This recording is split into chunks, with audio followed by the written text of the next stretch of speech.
Ich bin Elke Montanari, Professorin für Deutsch als Zweitsprache an der Universität Hildesheim. Ich möchte Ihnen etwas zum Thema Multiliteralitäten erzählen, zum Thema Lesen und Schreiben in digitalen Umgebungen und mit digitalen Medien. Die Realität ist doch so, dass wir sehr viel mehr in digitalen Medien unterwegs sind und dort Zeit verbringen. Und das ist für Kinder und Jugendliche ganz ähnlich oder vielleicht noch viel mehr. Ich möchte gerne in diesem Video hier 3 Fragen adressieren von den vielen. Die erste Frage: Wie formen diese Medien eigentlich Kinder und Jugendliche?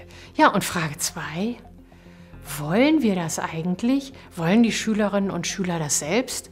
Und die dritte Frage, über die ich in dem Video sprechen möchte, ist: Was bedeutet das für eine Gesellschaft? Was bedeutet das für Demokratie? Und was bedeutet das für die Schule? Kommen wir zu Frage 1. Wie formen digitale Medien Menschen? Dafür hat eine Gruppe von Wissenschaftlerinnen und Wissenschaftlern, die New London Group 1996, einen wichtigen Aufsatz geschrieben und den Term Multiliteracies geprägt. Das können wir mit Multiliteralitäten übersetzen. Multiliteralitäten zu verstehen, das bedeutet, diese unterschiedlichen Codes, die versammelt sind, in unterschiedlichen Sprachen für unterschiedliche Menschen entschlüsseln zu können. Diese Entschlüsselungsfähigkeit herzustellen, das ist ein wichtiger Punkt in diesem Multiliteracies-Ansatz. Und wir werden überlegen, wie wir das in schulische Bildung umsetzen können. Wofür nutzen Kinder und Jugendliche das Web? Kinder und Jugendliche nutzen das Web hauptsächlich, das zeigen Studien, für Hausaufgaben und für Referate. Und das tun Kinder und Jugendliche vor allen Dingen zu Hause. Die Nutzung im familiären Umfeld ist also viel bedeutender und viel häufiger als in der Schule selbst. Nun ja, für Kinder und Jugendliche, die noch klein und beeinflussbar sind, werden häufig Kindersuchmaschinen von Eltern oder Lehrkräften nahegelegt. Diese Kindersuchmaschinen sind sehr eingeschränkt in dem, was sie als Ergebnisse präsentieren, auch um eine gewisse Schutzfunktion auszuüben. Aber sehr schnell kommen Kinder und Jugendliche zu Suchmaschinen, die auch die Großen benutzen und nähern sich dann sehr schnell dem an, was sie als Zuschauerinnen und Zuschauer eben auch erleben. Eine große Suchmaschine, die ihnen mit einem Algorithmus Ergebnisse auf ihre Fragen präsentiert.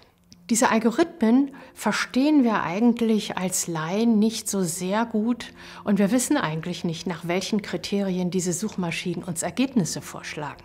Wir haben ein riesiges Internet mit sehr viel Informationen, aber was präsentiert wird und was von dem Präsentierten letztlich angeklickt wird, ist ein ganz kleiner Teil. Also wir haben ja eigentlich eine Lenkung von Informationen, eine Engführung, eine Fokussierung.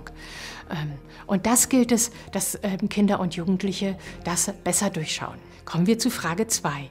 Wollen Schülerinnen und Schüler denn von einem Medium so geformt werden? Die New London Group hat 1996 in einem Aufsatz, der sehr viel Beachtung fand, genau dieses formuliert. Eine Literalität, die mit der Vielfalt im Web zurechtkommt. Und das wäre so ein Ziel, eine Frage, wie können wir das in Bildungsprozesse hineinbringen. Dazu formulierte der Pädagoge Len Unsworth 2001, wie Schule das leisten kann. Um an multiliteralen Umgebungen teilhaben zu können, müssen Schülerinnen und Schüler verstehen, wie die sprachlichen, bildlichen und digitalen Ressourcen eingesetzt werden können, um Bedeutung hervorzubringen. Das heißt, es muss ein Wissen dazu entwickelt werden, wie sprachliche, visuelle und digitale Bedeutung erzeugt wird. Dabei verfügen Kinder und Jugendliche in Deutschland nur über ein durchschnittliches Niveau an Kompetenzen im Umgang mit Computer und Informationen. Das zeigt die Studie International Computer and Information Literacy von 2014, bei der Bose et al. Mitgearbeitet haben. Das heißt, das stimmt gar nicht, dass alle Kinder und Jugendlichen mit Computer sozusagen aufgewachsen wären, als Digital Natives wirklich gut unterscheiden können, was wird ihnen hier präsentiert. Und das kann die Schule tun, dass Kinder und Jugendliche entscheiden können, wie auf sie gewirkt wird, dass sie also gerade Kompetenzen erwerben, die es ihnen ermöglichen, hier selber zu finden, selber zu suchen und zu verstehen, was ihnen da eigentlich präsentiert wird. Und so kommen wir zu Frage 3. Was bedeutet das für die Gesellschaft und was bedeutet das für die Schule, wenn wir von so einer Formung des Mediums von Kindern und Jugendlichen ausgehen? Für demokratische Teilhabe bedeutet das vor allem, denke ich, dass viele Menschen also, was die Studien auch zeigen, gar nicht genau wissen, woher die Information kommt, auf die sie ihre Meinung gründen. Das Web bedeutet aber auch für demokratische Teilhabe, dass es neue Wege gibt, um Information zu publizieren. Wir haben also hier Chancen und gleichzeitig natürlich Risiken, wenn das manipulativ genutzt wird. Für Schule und Bildung ergeben sich daraus Schlussfolgerungen, dass Kinder und Jugendliche lernen müssen, wie sie damit umgehen können. Und das ist möglich. Ich möchte Ihnen hierzu jetzt einige Beispiele vorstellen. Der wichtigste Erfolgsfaktor ist die Lehrerpersönlichkeit. Lehrpersonen, die sich selbst als hochkompetent im Umgang mit dem Web einschätzen, waren in 1/3 aller erfolgreichen Schulen, erfolgreich im Sinne davon, dass die Schülerinnen und Schüler eine hohe Webkompetenz erreichen konnten, beteiligt. Der zweite große Erfolgsfaktor war eine gute Ausstattung mit Technik, das heißt Webräume, die den Schülerinnen und Schülern tatsächlich zur Verfügung standen. Und der dritte wichtige Erfolgsfaktor, den Petko und Kollegen gefunden haben, war die Schulleitung. Eine Schulleitung, die Visionen entwickelt und die ein Verständnis von Digitalisierung in die Schule bringen kann, ist ein wichtiger Faktor, um Digitalisierung in Schulen erfolgreich voranzubringen, in dem Sinne, dass Schülerinnen und Schüler eben verstehen, wie sie mit dem Web umgehen können. Scope und Kalantzis, 2 amerikanische Pädagogen, haben dazu 2016 und 2017 einige Publikationen hervorgelegt, die ein unterrichtliches Vorgehen beschreiben. Und dieses Vorgehen können Sie sich vorstellen wie einen Kreis. Man kommt also immer wieder an den Punkt an und kann dann auf einer neuen Ebene weitergehen, tiefer gehen. Dieser Kreis hat verschiedene Phasen. Die erste Phase können wir am besten mit Situationsorientierung übersetzen. Da wird beschrieben, da wird darüber gesprochen, was sehe ich, was hat das mit mir zu tun, was ist meine Situation, wenn ich diese Website sehe. Das sind Fragen, die die Lehrkräfte mit den Schülerinnen und Schülern diskutieren. Das zweite Viertel des Kreises heißt offene Instruktion, also die explizite Thematisierung davon, wie arbeitet dieses visuelle, auditive Erzeugnis, was wir uns jetzt gerade in der Lerngruppe in der Klasse ansehen. Das dritte Viertel nennt sich kritische Rahmung. Und hier sind die Schülerinnen und Schüler eingeladen zu reflektieren. Wie verstehe ich das eigentlich?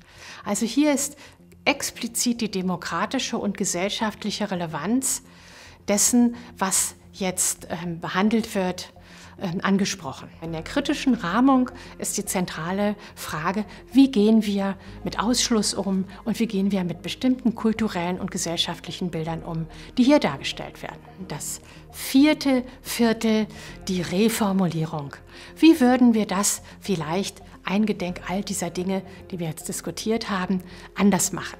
Und das ist der Schritt, an dem Schülerinnen und Schüler selbst aktiv werden und in die Produktion gehen. Und der Kreislauf beginnt von vorn, weil eine andere Lernergruppe sich eben auch wieder dieses digitale Erzeugnis anschaut, einordnet in die eigene Situation und so weiter. Also, wenn wir McLuhan 1967 folgen in seiner Theorie über Medien, dann sind es Medien, die auch die Menschen formen. Und damit stellt sich die Frage, wie formt das Internet, wie formen digitale Medien Kinder und Jugendliche, Schülerinnen und Schüler? Darauf gibt es viele Antworten mit Sicherheit, aber eine Antwort wird darauf sein, sie formen, indem sie das Thema Suchen und Finden, das Thema Wissen und Information neu definieren. Es werden schnelle Suchergebnisse angezeigt und keiner weiß, woher die Suchergebnisse kommen. Und hier setzt Bildung ein. Und das kann Schule leisten. Etwa zum Beispiel in dem Multiliteracies-Ansatz, der situierte Praxis kombiniert mit expliziter Instruktion, mit kritischer Rahmung und mit einem eigenen Produkt, was dann wieder in diesen Kreislauf geht.